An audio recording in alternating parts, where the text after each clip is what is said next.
আসসালামু আলাইকুম, কি অবস্থা সবার? আশা করি অনেক ভালো। এখন কিন্তু আকাশে অনেক মেঘ, এরপরেও কিন্তু রোদ উঠেছে এবং আশেপাশের ভিউটাও কিন্তু অনেক সুন্দর দেখা যাচ্ছে। তো অনেক দিন পরে এই গরমের মৌসুমে বৃষ্টি নামবে সেটা কেউ কল্পনাও করতে পারি নাই। তো কিছুক্ষণ আগে থেকে বৃষ্টি নামা শুরু হয়েছে। তো আমাদের ছুটি হয়ে গেছে এর জন্য হয়তো। তো রুমে যাইতেছি। তো মূলত এত সকালে রুমে যাই না, প্রায় সন্ধ্যা 7টার দিকে প্রতিদিন রুমে যাই ডিউটি শেষ করে। তো আজকে একটু তাড়াতাড়ি চলে যাচ্ছে রুমে। আর আজকে এইভাবে বৃষ্টি নামবে তো কল্পনাও করতে পারিনি। এখন নাই, একটু আগে বৃষ্টি ছিল এবং সামনে অনেক বৃষ্টি নামতেছে।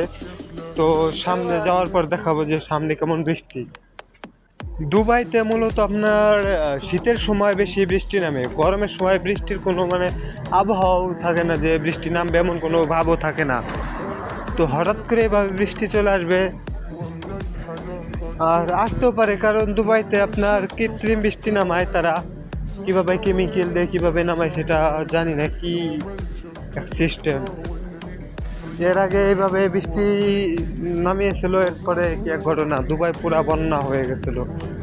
পানি আমাদের এই ক্যাম্প পর্যন্ত অনেক পানি ছিল।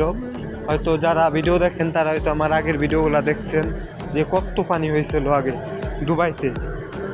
তো এখন তেমন বৃষ্টি নেই, তেমন একটা বৃষ্টি হবে না। তো হালকা পাতলা হইতে পারে। আর বেশি হইতেছে আপনার গ্লোবাল ভিলেজের ওইখান দিয়ে, দুবাই গ্লোবাল সিটির ওইখান দিয়ে, ওইখানে মূলত বেশি বৃষ্টি হচ্ছে এখন। আমাদের এইখানে না, এটা সোনাপুর এরিয়া।